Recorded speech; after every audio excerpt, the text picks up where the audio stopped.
Christopher Ruocchio is the best sci-fi I've ever read. As long as the book doesn't sink the whole boat, I'm very happy with it. And so if there are a few people who are just like, Christopher is terrible, this is not the ending I wanted, it's like, it's fine.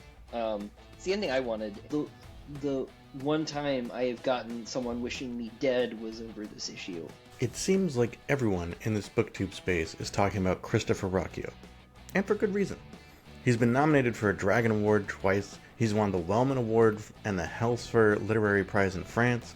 He sold so much of his first book, it was out of stock for a while before the publisher could do a reprint, and even the writers of The Expanse call his Sun Eater series epic science fiction at its most genuinely epic.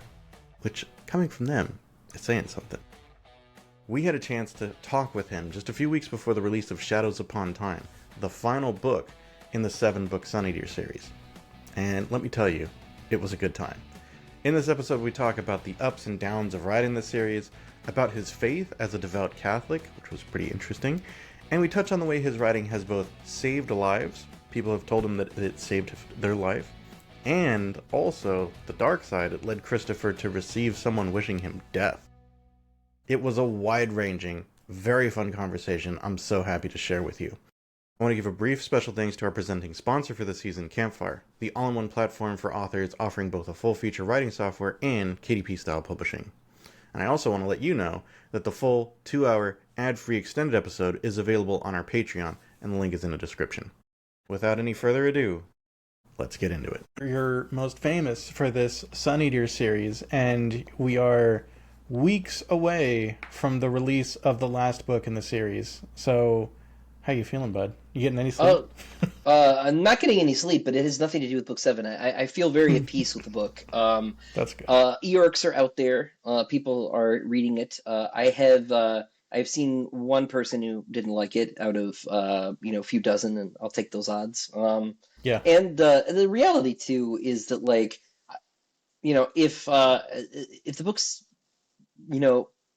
reasonably well received, right? As long as people aren't ruining my reputation, right? As long as the book doesn't sink the whole boat, I'm very happy with it. And so if there are a few people who are just like, Christopher is terrible, this is not the ending I wanted, it's like, it's fine. It's the ending I wanted, and I really still write the books for me.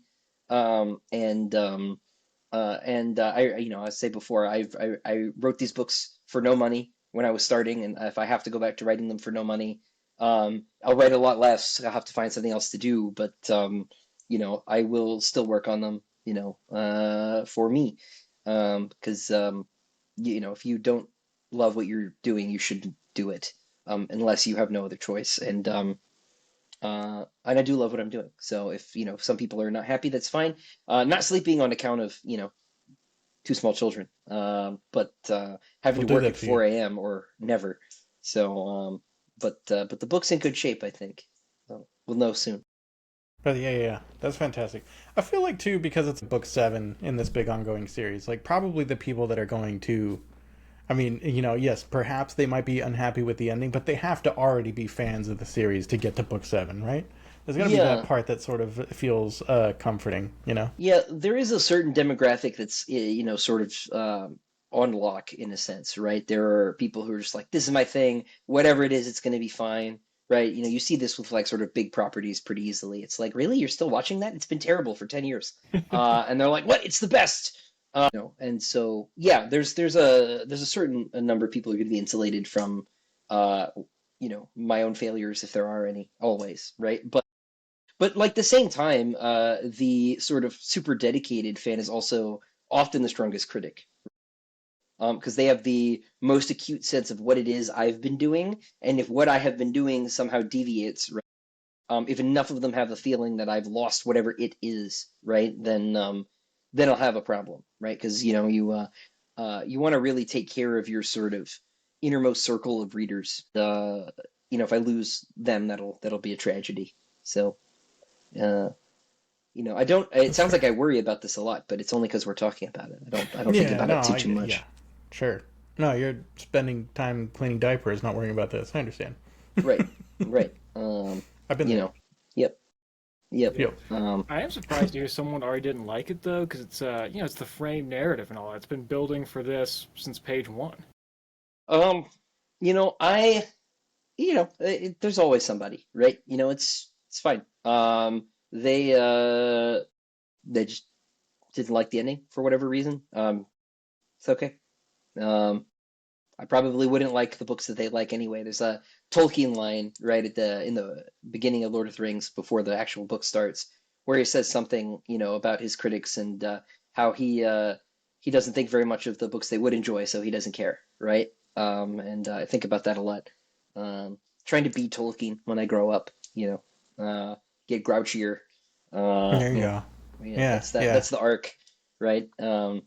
So. Tell people to get off your lawn. Yeah, right? Yeah, Yeah. yeah, eventually. Yeah, yeah. You know, That's grouchy old man status. Um, so again, just in case anyone isn't familiar with the Sun Eater series, I asked you to kind of pitch it, and you said it's a space opera set 20,000 years in the future. It is the story of a nobleman who runs away from home and finds himself caught in a war between mankind and an alien race called the Sulsan? Sealson. Our hero says on page 1 that he ended the war. His story is why and how, which is kind of a pretty baller premise, you know? Yeah, thanks. I used to do a lot of convention selling, and so I had to get the elevator pitch, polished, so that I could sell a book before people got distracted by the presence of Hayden Christensen or whatever, and that really gives you a small window of opportunity. So yeah, but yeah, it's a space opera. It's as you say, it's 20,000 years in our future. It's not a galaxy far away. But I was a Star Wars kid growing up. My dad had the laser discs, so I grew up with the original trilogy. Okay. But I was the right age for the prequels, and that sort of segued into I encountered Frank Herbert's Dune in middle school, which was maybe a little early. It was certainly a little early when I read Heretics of Dune my first day in high school. That was too young. But that was really the late middle school, early high school was a big sort of period of getting into older science fiction. I wasn't keeping up with current releases because I wasn't really cognizant of current releases as a thing outside of Harry Potter and like Aragon came out when I was 10, and those big YA series. I wasn't really thinking about like the culture of reading, and I was sort of completely oblivious. Up through college even of sort of book bloggers and booktube didn't quite exist yet in like 2015. I'm sure there were a few people doing stuff, but it wasn't the thing that it is now. Certainly there was no TikTok. So the sort of community of readers was sort of not really a thing I thought about. I keep realizing I do this thing where I will say, this is like probably pretty obscure book, and then I'll say something that like everybody's heard of because I was the only person I knew who read any of this. Yeah. So I had like no experience talking about A Canticle for Leibowitz with anyone, right? And I remember I was on Media Death Cult, and I said, this one might be more obscure, and he's like, it won the Hugo in 1963, everybody knows about it. And I'm like, okay. Or was it 61? I don't remember. But point is, Oof. I I grew up on a lot of older stuff. I had a science fiction literature class in high school. It was taught by an older guy. And because of that, I read a lot of like A.E. Van Vogt, Lee Brackett, and C.L. Moore, and all these older writers. And so I find that the people I have books in common with at conventions are like 70. And so like that's kind of fun. So in doing Sun Eater, I wanted to very much acknowledge and connect to the tradition of science fiction as sort of an art form, a movement in a movement, artistic movement, right? And place myself in that, and that's why, if you've read the books, they're so in conversation with older works of science fiction. I'm trying to sort of synthesize the essence of science fiction, right? And to get at what, especially space opera, is and has meant to me, and to try and say something that I felt like all of these books were almost saying or could have said if I got all the pieces lined up. And so this is sort of my attempt to give back to science fiction, and I hope people will check it out if they haven't. I love that. Yeah, I mean, just to piggyback off of that, I'll say I'm not really a sci-fi cat. It's never really been my bag. I've always like swords excite me, and then ray guns don't do anything for me. And I picked up Sun Eater, and it's like, God damn, sci-fi is actually a good genre. I just finished. I'm Yes. mad at you. I finished book 4 at like 1 a.m. on Sunday because you just kept Yeah. me up, which that's your fault, not my own planning. And yeah, so anyone who's listening who hasn't picked them up, pick them up now. This is the perfect time to get into them with book 7 coming out. Yes. It's electric and poetic and deep and cognizant of the world, and it's also like it's got a little bit of levity to it. And man, some of those action scenes are just jaw dropping. Yeah, thanks, man. You give like a perfect segue to ask a little bit more about like your influences. And shout out my one friend Noah. I'm gonna plug one friend's question. He said he wants to know about your influence, and specifically he has a feeling that Shadow and Claw by Gene Wolfe is an inspiration. It is, yeah. Although I came to it quite late. I had written the first draft of the first book already, and when I finally started to read Book of the New Sun, which is my favorite science fiction series, it finally knocked Dune off of like a almost 20-year, position at the top of the list, and it's like it's not even like a close race.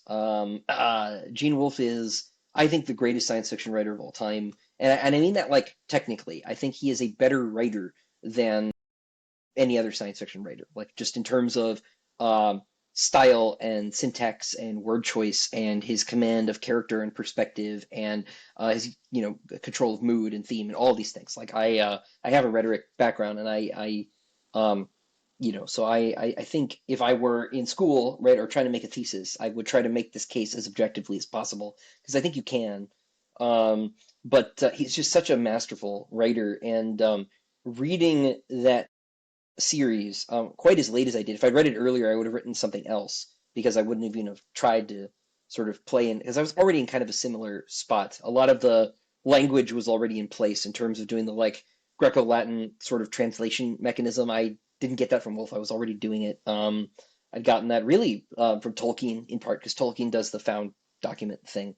But I had sort of moved in the same general direction. I'm not Wolf. I'm not close to Wolf. I think I would like to be Wolf. Also, when I grow up, him and Tolkien, and uh, but it was a big influence, and in reading it, it crystallized a lot of my thinking about certain themes and things like that.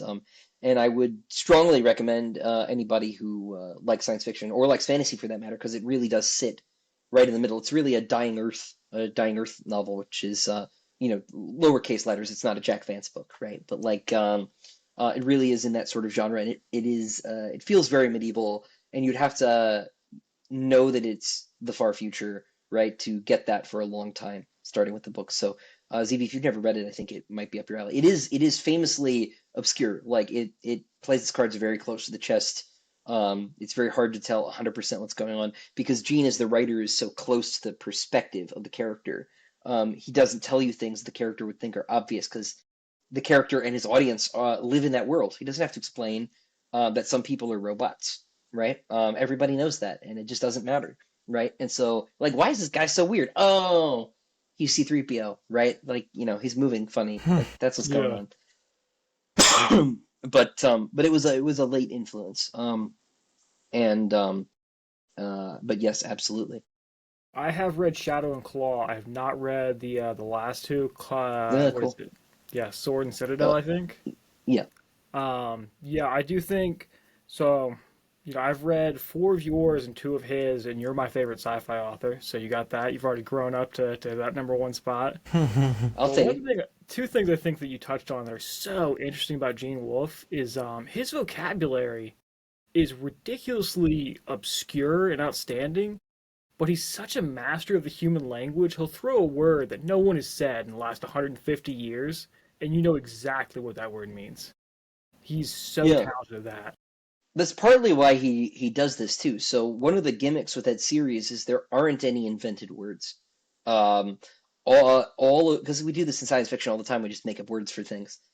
He Yeah, would I go and grok that. find obscure coinages, right? And bear in mind this is in a time before Wiktionary, right? So he's manually looking for old words, right? Or is already aware of them and is using them like in sort of like 20 degrees off of center right ways in order to describe sci-fi things.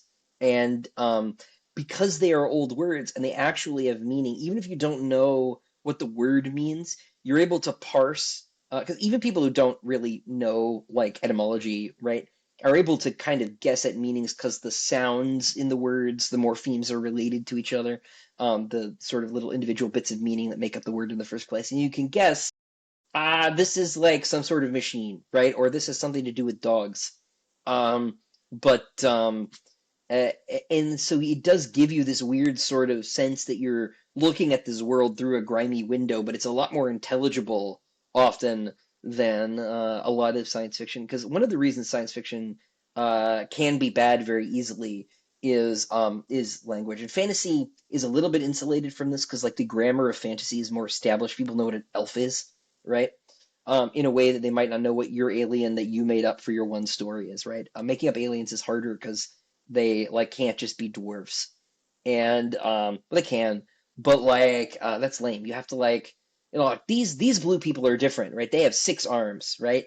Trust me, and uh, and so fantasy is a little bit easier. But you go read a bunch of like 80s space opera, and like everybody's name has like 3 Y's in it, and like at least 2 apostrophes, and you're like, I can't keep any of this straight. Like none of these names mean anything. Um, and Wolf manages to dodge that by using a bunch of old Latin Greek root words, and your brain is like, I kind of did I like is that a medicine I took once? I'm not sure. It's familiar, but I don't know why. And it's just very effective. Just very effective. Yeah. The other thing that I think is so interesting about him is, so you're kind of a master of the narrator, frame narrative, whatever you want to call it. Rothfuss is up there. I have a book out that's like that, and Rob J. Hayes. It's coming like kind of a thing, really. And I don't know if anyone has done the unreliable narrator trope as well as Gene Wolfe has, because it takes you all of book one and some of book two to realize like Severian or however it's pronounced. Variant, yeah. He's kind of a piece of shit. Like at least in the first 2 books, you know. He's not a great person. He has a little bit of an Anthony Burgess thing to him. Wolf does, right? Where if you've ever read Clockwork Orange, right? Alex is pretty amiable, actually, right? Like he presents himself well verbally, but he's a monster, right? And that can really trick you. And like I say, Wolf he's so close to his perspectives. He writes a lot of first person stuff. I would encourage anybody, if you aren't sure, go pick up one of his short story collections. He has a lot of them. I really like Endangered Species. I think Endangered Species is the one that has my favorite Gene Wolfe story in it, which is called Trip Trap, and it is about an alien who's kind of a medieval knight and a human who is kind of a Starfleet officer, and together they go fight a troll that lives under a bridge, right? And it's written from both of their perspectives, and their understanding of the situation is completely different, right? And is complicated by the fact that the troll is like an even more ancient alien who is messing with both of their perceptions, right? In different ways. And it's very, very complicated, right? But it's also very like clearly laid out and precise, and it's also just cool, right? I grew up on a lot of JRPGs, and it's very Star Ocean, right? To have this sort of Star Trek scenario and this Knights and Castles thing playing out at the same time, and I just really like that. But I would pick up any of his short story collections because he plays very closely with these characters, and he's not afraid to really commit to the bit in a way that I think a lot of writers are afraid to like fully commit to writing sort of ugly people. Absolutely. And he isn't. And he has a lot to say about, well, everything. But yeah, I don't have enough nice things to say about Gene. I was hoping to net you a few sales from this, but I can tell you already netted Gene Wolfe just one right now. I always say I'm like some sort of time reversed John the Baptist for Gene Wolfe. That's sort of really that's my real job. Is him and Tim Powers. I'm just trying to get the more sales. And outlines. So, you're trying to raise the power for outlines. Yes, and outlines. Outlining is mandatory as far as I'm concerned. So, but No. Oh yeah. Is that a pantser I heard? But I'm an outliner too. But I mean, there's some. I mean, Stephen King famously never has an outline, right? But doesn't Stephen King also famously have a hard time with endings? I believe he has Hmm. a reputation for not closing in the final act pretty reliably. If you can keep the whole story, in a certain sense, the ideal way to write a book is all at once in one sitting, right? You're not taking a nap, you're not, leaving the desk, right? It's just impossible. But Yeah. Yeah. yeah, no, obviously, like, look, if not outlining is working for you, then don't. But I find that more often the case is if I'm talking to someone who wants to be a writer and they're struggling, they aren't outlining, and that's usually like the first thing that they're doing wrong, right? Because Right. most people, I think we have this idea because of Stephen King, especially in our part of the universe, because he has such a large shadow, right? And his process is no outlining, that that's the guy to be. That's how to do it, right? And the reality is that you're not Stephen King, right? And so maybe, right, don't do exactly what he says. I find a lot of Even he like says that. how to write. I He mean, does, yeah. yeah, yeah. But I think that if you are not getting words out and you're having writer's block, you're not able to picture the scene. It's because you haven't pictured the scene, right? And it's really, really hard if you don't outline to hold the whole plot of the book in your head, figure out all the character motivations, figure out what you're doing in the scene, what the action is, what you're trying to signal forward and back, right, in the story, and get the words to sound good at the same time. Man, if you can get all that other stuff done, you could just focus on the words. Then the words can be better. You have more bandwidth for that, and I think for most people, right, their process would be improved if they outline. Obviously, if you are one of the special people listening, God love you, but I am not. I'm not one of you. So, and I think most people aren't. So I try Yeah. to encourage people to remember that the muses don't exist, and you are not going to channel one enthusiastically and write a story that way, because it's just not, like, that's not how it works. You show up and you do the work, and sometimes that means doing the work beforehand. You know. Yeah. Um, so. One thing I see a lot with like upcoming like people trying to write their first book is they'll say like, "Oh, I got stuck and I ran out of motivation," and that happens to everyone, but usually that's kind of a death blow. Where it's like if that's like a core problem for you consistently, it's gonna be hard to write a book. Those things take a while. Yeah, I know there are special cases where there are people who are like, I only write to discover, and if I do the outline, I've already know the ending, and the joy isn't there for me. Like, okay, then like don't outline, right? But if like nothing you do is working and you can't get the story finished, right? Then you need to face the reality that either A, you are working in the wrong medium, right? Like maybe actually you should learn to paint, or play music, or do comic books or something, or um, this is not you, right? And that's okay, right? I do, because you do see these people who just are sort of perennially indefatigably trying, right? They're just like, this is my 400th attempt to like write this same book, and it's like, you don't, maybe you don't have to, right? It's like making you, especially if it's making you miserable, right? I would encourage that person to at least take a break. Write a different book. Maybe that book is broken, right? That's maybe before you get to B. Maybe it's not you. Maybe it's the idea. Maybe get a new idea. Try that instead. But yeah. If you don't have the motivation, there's no cure for that. Wouldn't it be so nice if you could outline your novel, organize your world building, write your book, format your EPUB, and publish it on the same website? Well, you're in luck. Campfire is the all-in-one platform for authors, offering both a full-featured writing software and KDP-style publishing, but with 80% royalties and none of the predatory practices you're stuck with when you publish with a monopoly. Campfire's tools feature versatile panels that make creating characters as simple as moving note cards around a corkboard, only much more organized, convenient, and without the inherent dangers of working with thumbtacks. Its wide range of tools include templates for creating settings, a magic system builder, and more, all of which are connected to a word processor that makes it easy to reference your notes as you write. When you're ready, publish your book on Campfire's ebook shop and include artwork, world building notes, short stories, and more for readers who want to explore your setting in more detail. Try Campfire today at campfirewriting.com and bring your book to life. Yeah. Yeah. The one piece of writing advice, because who am I? But the one piece of writing advice I'll give to anyone at any point is just set a daily word goal for yourself because you're not always going to be like the muses are singing and the words come easy.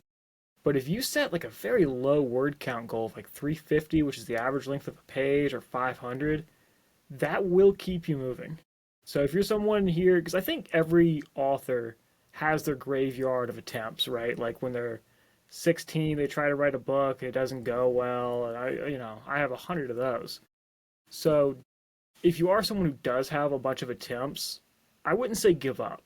I would say just change your approach and don't rely on sheer love of the game. Yeah, and the other thing too is starting is hard, period, actually, right? Because you like really getting off that first page is very difficult. It's sort of like learning to play Super Mario for the first time. It's like you don't even know what jumping is, right? That first Goomba is there so that you run into it the first time and you die. Like dying the first time you try to play Mario is the point, actually, right? That whole first level is designed to teach you the game, right?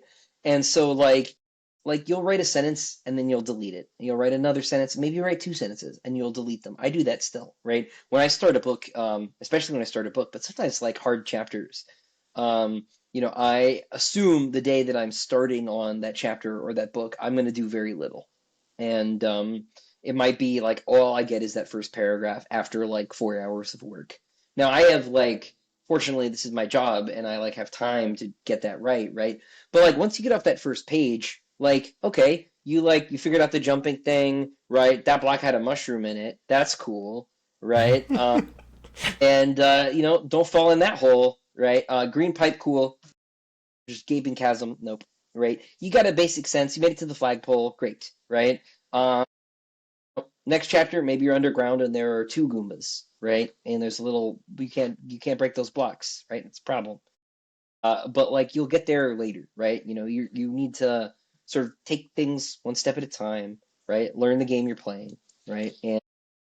And be patient and also just be kind to yourself, right? Like it is okay for the book to be bad, right? Especially if you're just starting out, right? You can always fix it, right? You can even fix stuff after it's out. I get typo reports all the time, and have to send them to my publisher. We can at least fix it in the ebook, and so Yeah. that's okay. It's okay. Yeah. You know, uh, it doesn't have to be perfect. You're not God. It's not going to be. So Similar vein there. Kind of it's hard to get started. And you also talked about how this is your job now. But I've heard, and tell me this is true, that there was a period where you were working on this series and it was your job, but you were like, I don't know if this is working, right? And you were yeah, considering kind of leaving full time writing. Is that true? Did that happen? that's not quite right. No, but so there's 7 books. The first Hmm. one did okay when it came out. The second one did okay, but it did less okay. Because sequels always sell less. This is one of the reasons publishing does. So the reason publishing loves trilogies, right, Hmm. is gambling, right? When you have a new book out, you have no idea if it's going to be Harry Potter or if it will sell no copies, right? You can put as much marketing as you want behind it. If it's not right, people aren't going to buy it. You can't make them.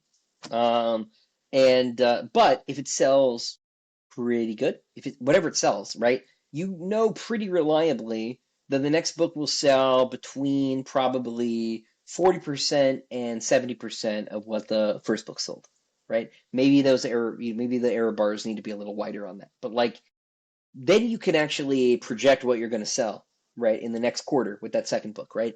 And the third book, the drop is a little bit less sharp, but there's a drop still, right? By the time you get to 4 books, that drop continues because people might read 3 books. They might not go get book 4 yet. Less people are excited. It's hard to maintain attention over increasingly long series. That's why there's one wheel at a time, right? Especially if it's a series where you have to read in sequential order, right? If it's a mystery series, like it doesn't matter which case file you're picking up, whatever, right? But like those actually accumulate sales, right? But if you have a sequential series, those are going to drop. 3 books is about right, right? That way you can get in and out. And as the series kept getting longer, um, largely due to factors that weren't my fault, well, they were partly my fault. I wrote a very long book 4. It was 320,000 words and I was told to cut it in half, or it could be 2 books.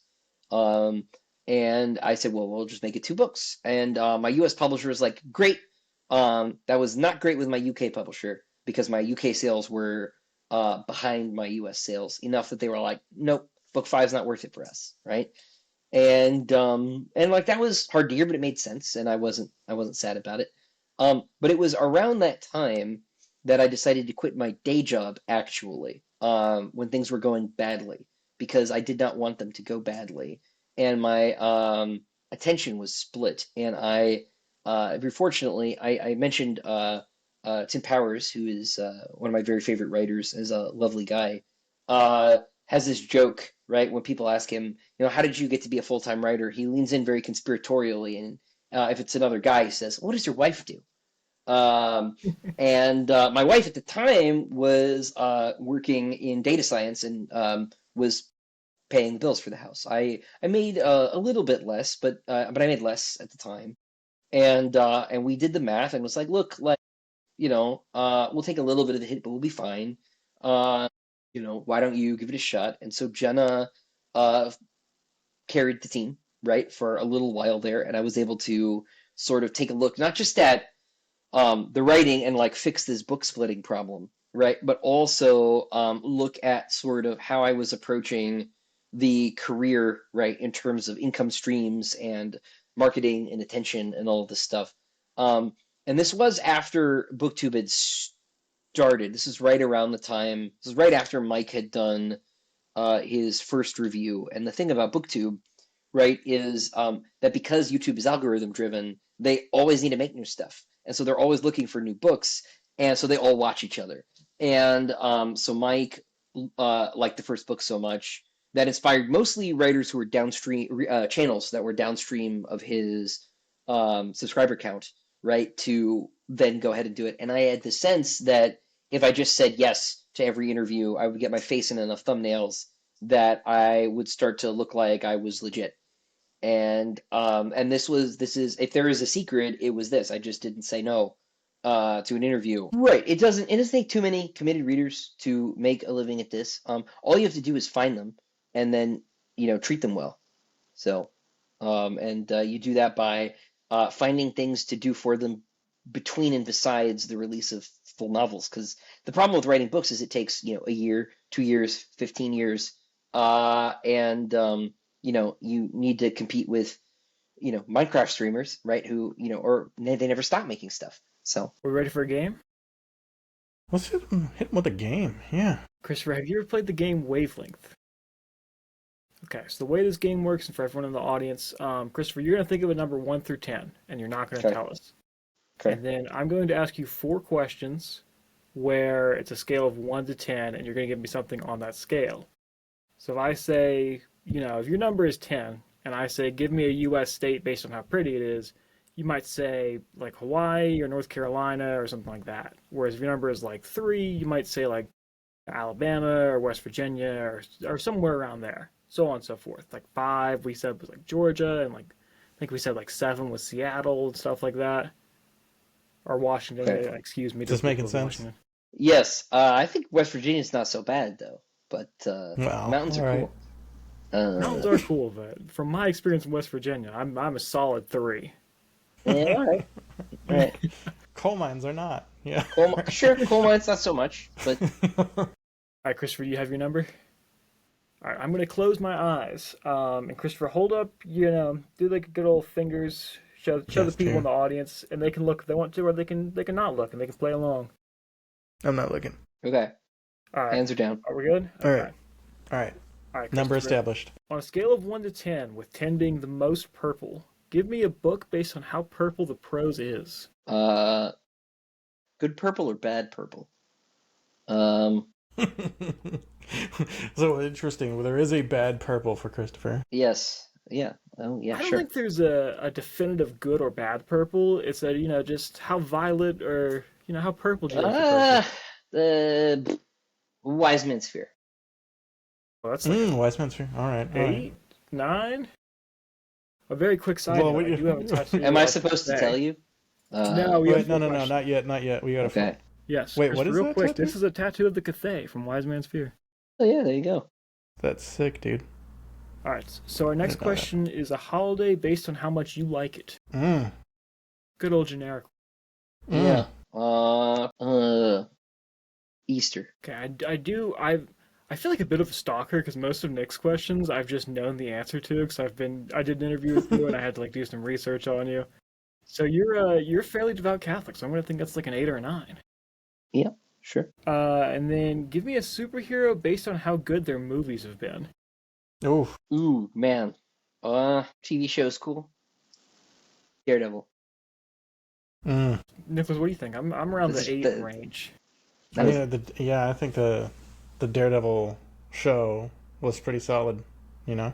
Yeah, the hallway fight was God bless. All right, so I'm around an 8 personally, and then our last question is a character of yours based on how they would do in the Colosso. Cassandra. You haven't gotten that far yet. ZB. Just realized you just finished book 4. All right. Well, yeah. I mean, I think at like an 8. You know. Yeah, I'm right around an 8. I'm gonna You locked in on 8. Maybe you're gonna like distribute our odds. I'll say a 9. go with if you weren't gonna go with a 9, I was going to, but I will lock an 8 if you're gonna lock a 9. All right. We're locked in. Well, What is it, Nicholas Christopher? wins, so 9. yeah, it Damn Ah! it. was 9. Damn. Yeah. I find that That was, interesting. that was cool. That was cool. As you said, you're a devout Catholic, right? Yes. Well, Not to get like. trying to be better. Part of the game. What do you like about Easter specifically? I mean, Uh, so I mean, so theologically, it's more important, right? sure. And it's also theologically more interesting, I think. I think the resurrection is a lot more interesting. The incarnation is very interesting, right? But like the resurrection is the thing, right? Like it's sort of the linchpin of Christianity, right? If not only because like if that didn't happen, then none of it matters, right? Like it really, really like that's the thing that matters most. But it's also like dude came back from the dead, right? Like like that's awesome actually, right? But like practically speaking, it has all the things I like about Christmas, right? The big family dinner and everything, but like none of the stress actually, right? There's like not the crazy present stuff. You don't have to get up at 6 in the morning to make sure that everything's ready, right? You don't have to like be careful. Like, are you doing the Santa Claus thing, right? There's none of that. It's a little bit of the Easter Bunny thing, but like that's the Lutherans made that up. Not that it's we don't do that, but like it's not as serious. And so it's kind of got all of the sort of all the good things without all the pain in the neck stuff. Christmas is sort of a big slog, you've got the whole month of December, something's going on, you have to do this and that and the other thing and make sure that everybody's happy. And I've basically found through some divine miracle that Easter has never been contentious. And that's nice. I guess it seems increasingly uncommon, but I really like my whole family and I like to see them.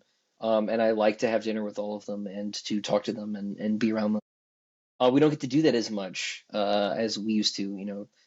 Time goes on, families get bigger, right? But they also sort of fractionate. My grandparents are gone, and so my dad and his brothers try to hold everything together, but sometimes not everybody can, make it. And so birthday parties aren't quite what they used to be, but like Easter, Christmas, Thanksgiving, everybody, is there with bells on, so to speak, and that Nice. matters. Yeah. Matters quite a lot to Well, me. yeah, I can That question appreciate that. does highlight one that I have ready is so I'm a Catholic grimdark author myself. I don't know if you classify yourself as grimdark. I'm gonna classify you there after Kingdoms of Death, personally. Sure, well, that's fine. Yeah. So this is kind of a two-parter. Are you ever at mass or with fellow Catholics and they kind of look at you weird for writing what you write? And also, have you ever had fans who get mad at you for being both? Um, so first part, no, not really, actually. I uh I don't usually mention it like sort of in daily life that much anyway. It's always really awkward when I'm at like a birthday party or like my wife's friends' kids having a whatever, right? And the other dad's like, "What do you do?" And I'm like, "Oh no. All we're going to talk about is this for the next 40 minutes, right?" And I don't like to talk about me, and I also don't like to be seen as a person who's talking about me. Interviews are, no, they're an exception. It's the point. Yeah, no, it's, sure, sure, sure. But like, if you're Oh, right. just We'll just close it down. if No, you're just sorry, sorry. no, no, it's just like if you're No, no. I don't know, you're at someone's Yeah, house, right? Eating yeah. sandwich, talking, everyone else is talking about the game, and it's like, yeah, I did like write a Thor comic once, and it's like, oh my gosh, did you meet Chris Hemsworth? Like, that's not how it works, actually. And like, people don't want to hear that like comic books don't pay as much as you would think they do, and actually like no plans to do that again. They want to hear how cool Thor is, and it's and I did enjoy doing that. Like, it was very fun, but it's just like it's not, people want to hear like, I went to New York and I feasted with the gods and Stan Lee was there, and it's like, that's not how it works.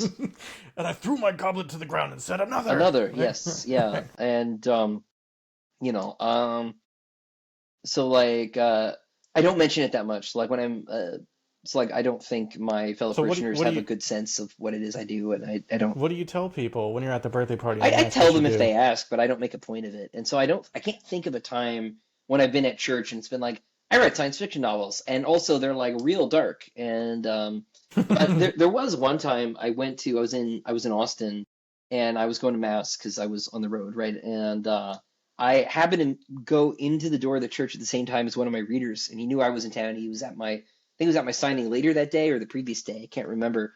And he was like, "Oh my gosh, Christopher, this is a Spanish mass, right?" It's like, it's Austin. I kind of figured, but like, I know what the parts are. I'll keep up. And so I sat with him, and he was on the way out, and he was like, "How do I explain this Diamond Edition copy of Empire of Silence to my grandmother?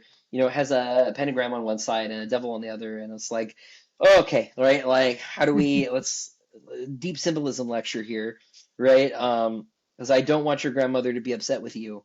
So Or I try you. to, yeah, or me, yeah.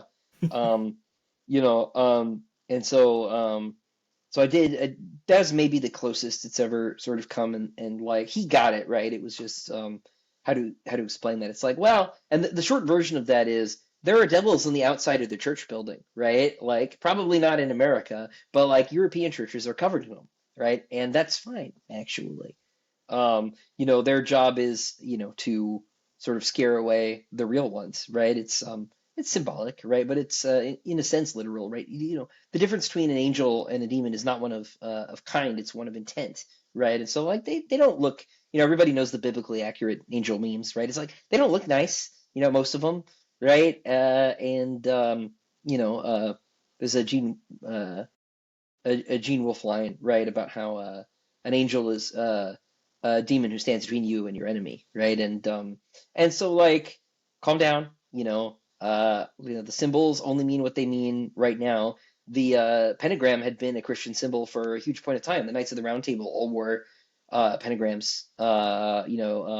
Gawain had one on his shield, right, where the points were supposed to represent the five wounds of Christ, right? And you can see this in the terrible Green Knight movie that I hate, but they at least had that in there.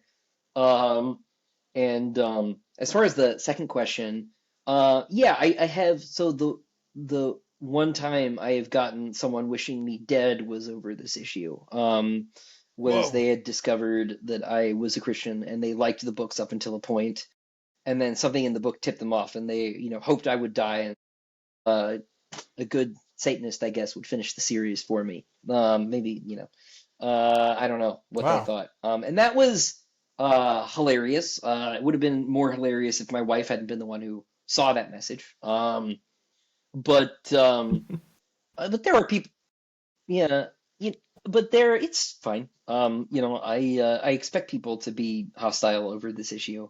Um, and it's weirdly like it's the one issue if someone is hostile that I don't really care that they're being hostile about it, unless they like do something, then that's a problem. But like if somebody's like, I hate you because you're a Christian science fiction writer, it's like, cool, I get points for that actually.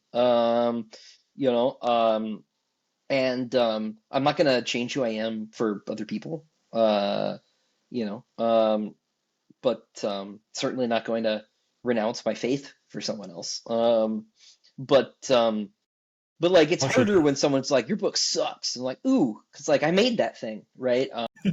But hating me over that at least is fine. But I have I remember I did a talk with there's a YouTuber named Jonathan Pageau who's a Christian iconographer. He makes church art, and I was trying to make a case for heavy metal music as not intrinsically terrible for you, right?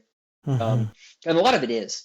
A lot of it is unironically Hail Satan, and that stuff's not good for anybody. But a lot of it's not that at all. And he had said something about Black Sabbath being that. And I'm like, no, hold on, not true. Ozzy Osbourne, yes, but Sabbath is not Osbourne. May he rest in peace. But Sabbath is Didn't a lot of Osborne other return to people. Christianity? I saw an interview that seemed to suggest that he might have done actually. Yeah. Like literally in like the last month he'd gotten a Bible from somebody and he was reading it quite enthusiastically because he grew up with the King James and he just couldn't understand it. And someone gave him a modern plain English one and he was delighted with it. I saw the guy who'd given it to him was some Christian YouTuber I can't remember was talking about this. I will say, Right around the time he like died. I'm a devout Catholic too, but the Bible's not an easy read, especially if you start on page one Yeah, and you don't read start it that with way. Genesis. Yeah. That's tough. That's a hard way to read it. Yeah, and like it is difficult, and bear in mind too that like depending on the part you're reading, you are 2 to 6, maybe more, 1,000 years removed from the cultural reference, and Oh, forever. But I do want to take it back to your books with at least one more thing. of course. Your release gala. That sounds pretty cool just from a little bit I've heard about it, but can you tell us a little bit more about what's happening and like what you're doing and that sort of thing? Yeah, if I were really serious about the marketing stuff I was talking about earlier, I would have opened with this. But so I we got you, are, bud. We're gonna make sure we get it in there though, you know? yes, Like sir. yeah, right? Yeah. Yeah, so we're doing this we're calling it a book release gala. It's a big launch event for Shadows Upon Time. Rather than do it at the bookstore, we're doing it with the help of Quail Ridge Books here in Raleigh. But rather than do it at the store, we're doing it at Union Station in downtown Raleigh, which is the train station. But they have sort of a wedding venue attached to it, uh, and we are borrowing that. It's like one of the larger venues in town for something like this, so we can fit a few hundred people. And we've got more than 200 people coming already, which is very exciting. And it's a little bit more than your average book launch event at a bookstore, but it's a good bit less than a convention. But it is about half a day. Obviously I will be there, but my friend Mike from Mike's Book Reviews is coming. He's going to kind of MC the whole event, and there are some other YouTubers who are coming as well. John Minton from Talking Story, Rich and Austin from Two to Ramble, my friend Jordan from iWizard. I think a couple others are going to be there as well, but those are the people I invited, and got some other friends are coming as well. And we will sort of do the normal book launch thing where I will talk to Mike about the book and take questions from the audience and sign books. But the YouTuber is going to do a bit of a panel while I sign books because I'm only talking to one person at a time, right? And so we'll fill the air. There's going to be food. There will be drinks. We will make sure we take care of everybody. But if you come, the ticket includes not just the dinner, but you get a copy of the book signed and a bunch of stuff that we're putting together as well. We just ordered some canvas tote bags, and we'll be filling them with a bunch of stuff. Been doing these trading cards for characters in the series. I've been working on. We got 5 new cards that we're gonna sort of roll out with the event. One of which will be exclusive to not just the event, but the little book tour I'm doing with the release as well. Any extras that survive the event, I'll bring with me. So I will also be in Texas and Utah, and hopefully Chicago. We'll see. And if you see me there, I will have some cards, hopefully still, to give to people at those events too, because once they're gone, they're gone. But we'll be doing those, and then we will be ending the event. I will be doing a special presentation at the end of things on the future. The Sun Eater is done, at least the 7 books. I intend to come back to the universe and do more things, but not next. Next, I will be doing something else, and we will be looking at the new series just a teeny tiny bit, and some of the other things that we're working on as well, special editions, and maybe a couple. I hesitate to use the word secret projects anymore because That that's gives a bit of a connotation, right? so Yeah. fraught with Better be 4 of them in one year, right? yeah, right, and they better be full novels, and Yeah. you better answer my customer service complaint at 3 a.m. on a Sunday, or so help me, Maurice. and right. So yeah, I got to be careful. But yeah, I got some stuff we're working on. Hopefully, we'll be able to show off, and so that'll sort of conclude things. But it starts at 5 p.m. on November the 15th, which is a Saturday, and runs until about 10. So about twice as long as the average book signing. And there's dinner. So if you are in Raleigh or nearabouts, or you want to make the trek, we would love to have you. We've still got plenty of tickets available. Those are for sale at highmatterbooks.com, which is my new website. So hopefully you check that out. Yeah, well said. And Nice. not only buy tickets to the event, I'm 6 hours away and I'm still thinking about buying tickets. But buy the books themselves. I've read Hyperion. I've read two of the Gene Wolfe books. Christopher Ruocchio is the best sci-fi I've ever read, and it's not, I'm not just saying that because he's here. Yeah, And well, he's keeps thanks. getting better with every book. I think what impressed me so much about Kingdoms of Death is there's 200 pages of torture, and the prose is so excellent, you just devour it.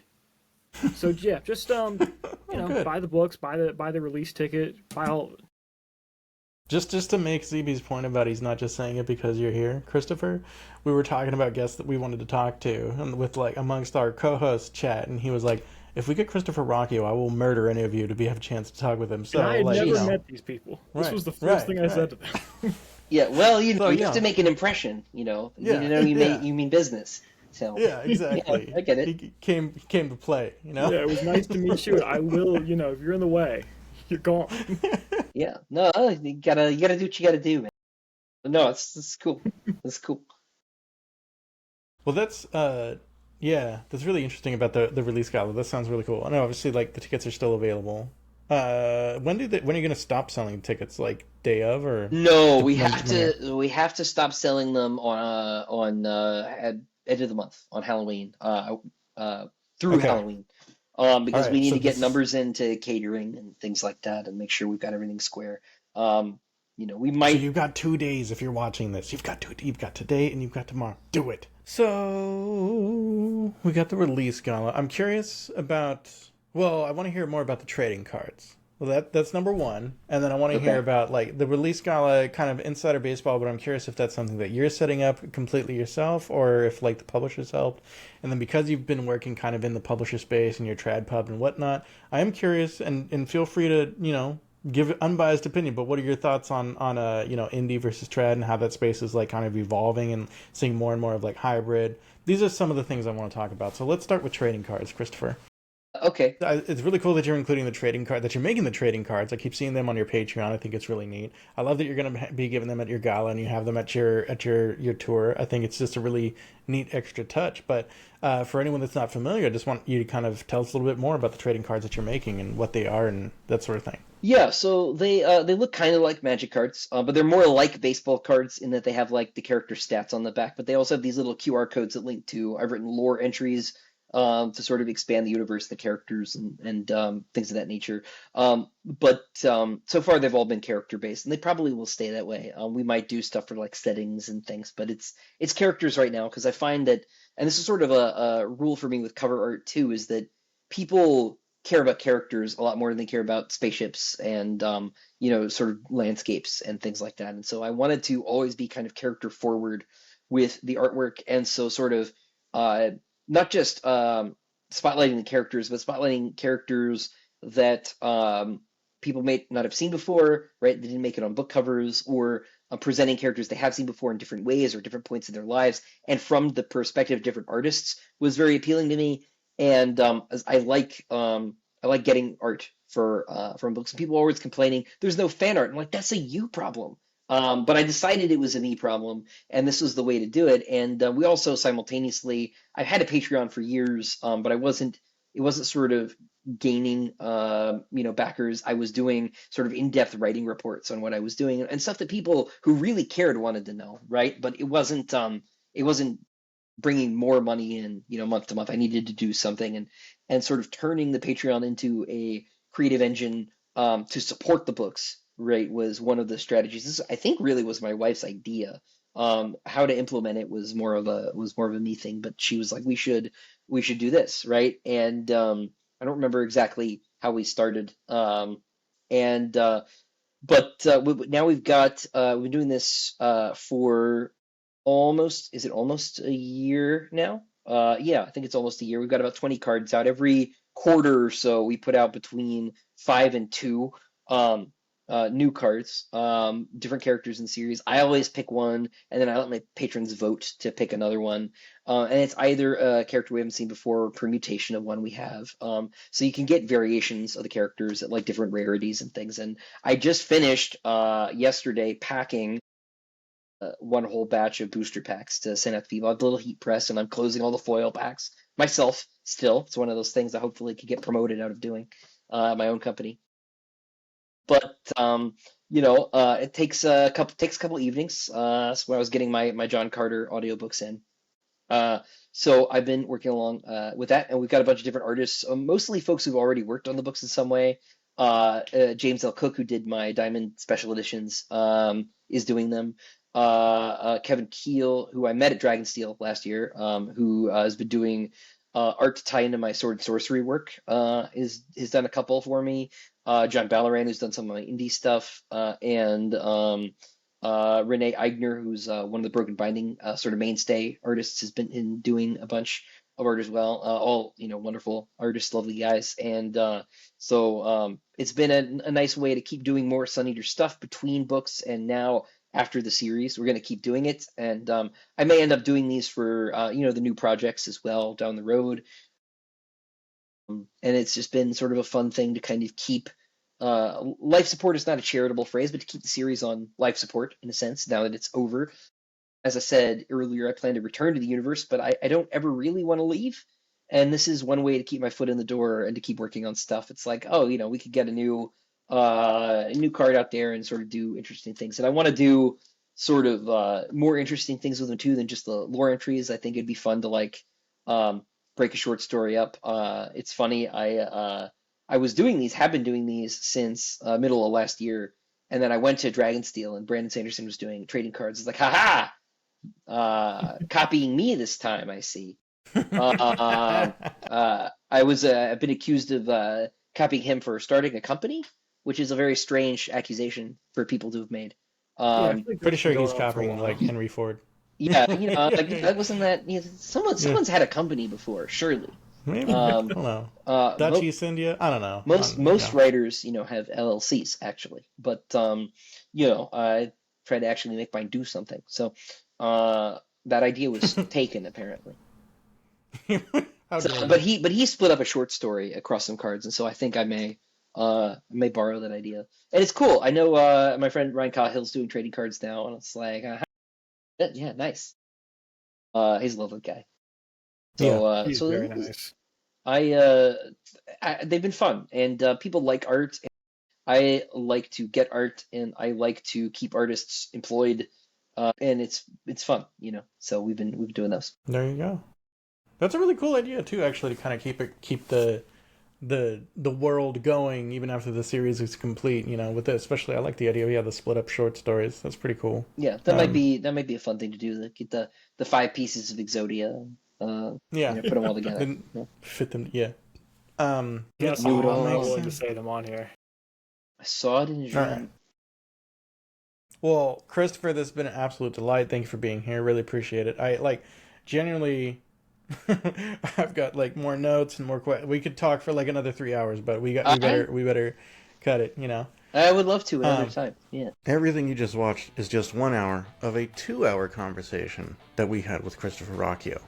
In addition to what you've heard here, we also discuss 5 rapid fire questions and another game from ZB Steele, how to make writing a career, and including a quote from Tim Powers and why Christopher feels outlining is mandatory, being careful not to give art too much of our souls, which was kind of interesting, and you could tell that some creators hurt him. And why the game Lost Odyssey is better than Final Fantasy despite ZB's objections. It was a delight. We had a lot of fun. Like I said, wide-ranging. There was some serious stuff too. And the whole conversation is available, minimally edited, on our Patreon. Plus, if you subscribe to our Patreon, you'll also get access to a reading we got from Christopher Ruocchio. He read an excerpt from a side project he's been writing and posting on his own Patreon. And spoiler, it's a fantasy story. It was pretty cool. To check all that out, just follow the link in the description. Big thank you to Christopher Ruocchio for his time. It was an absolute delight speaking with him. Thanks to all my co-hosts, and thank you, dear viewers and listeners. We've really loved hearing your positive feedback, and we started down the journey of bringing you Nerdy Nebula podcast. And we appreciate it. We're so glad you're here. And if no one's told you yet today, you're an absolute legend. Where can folks find and follow you online? What's the best place to go buy your books? Yeah, so buy my books. The best place would be at quailridgebooks.com. Quail Ridge Books is my local independent bookseller. You get the books signed from them, no matter where you are in the world. They will ship them to you as long as you don't mind the shipping price. And waiting for me to come into the store. I will even personalize them. Just there's a comment box during checkout. Just make sure you say what you want me to write. I'm just doing names now because I too many to sign. I used to be able to do more, but it's hard. But they're available wherever books are sold: Amazon, Audible, audiobooks.com, Barnes and Noble, Books a Million, your local independent bookstore. So any old place is great. They all get back to me eventually, except for used copies, and even then, thank you for reading. As far as where to find me, my website is highmatterbooks.com. That is, we're sort of moving to a post Sun Eater branding universe here. So that's the new site. That's where you can get your gala tickets. There's a big button there for the gala on the homepage. You can find it pretty easy. But it's got to look at all my projects and things like that as well. I am on YouTube at Sun Eater Books. Haven't changed that channel name yet. Will soon. But you can check me out there. I do Q&A live streams once a month, writing updates, and then whatever I'm working on, there'll be news as it happens. I'm not very algorithm friendly. I just do stuff when it's important to tell you, and so you can find me there. I am on Instagram, sort of, barely, and Facebook as well. But you can also sign up for my newsletter at the website, highmatterbooks.com, and you can just have it delivered to you, which is also good. And plus, you're also on Patreon, and then people can get the trading cards, right? True. I am also, thank you. I am also on Patreon, and you can get the trading cards there. Those are a Patreon exclusive thing. So you also will help develop the trading cards. You don't just get them. You pick which characters and when, and all sorts of things. And you can also get a look at behind the scenes stuff. We didn't even talk about my sword and sorcery stories, which are mostly only on the Patreon. But they are there too. So if you especially if you like those JRPGs, you might want to check those out. So thank you. Yeah. Yeah, right. Yeah, I just want to take a second and plug you, Christopher. I've read, I think, 40 books this year. I've read Hyperion this year. I read Will of the Many. Bunch of bangers, bunch of great books. Demon in White is my book of the year as of right now. I'm still mad at you because you kept me up till 1 in the morning reading Kingdoms of Death on Sunday. So yeah, if you like your prose, the perfect amount of purple, some kind of dark shit occasionally, and the frame narrative of Name of the Wind, and the epicness and vibes of Gene Wolfe, yeah, pick up Christopher Ruocchio. He's so good. Thanks, man. And if you want to get yourself the Rising Star of Grimdark, this guy ZB Steele, he's got a few books around. Yeah. You should go check that out. Also, oddly enough, frame narrative. So Yeah, there you go. Yeah. Yeah, I don't want to know me. I want to know Christopher. Buy Christopher stuff. Buy my stuff if you feel like it's Abercrombie meets Rothfuss. Buy Christopher's if you have any taste at all. Thanks, man. All right. This has been a delight. Thank you both for joining me. Thank you for watching. And yeah. Yeah, thanks for having me. It's been a pleasure, and hope I didn't talk too much. You were fantastic, sir. Thank you.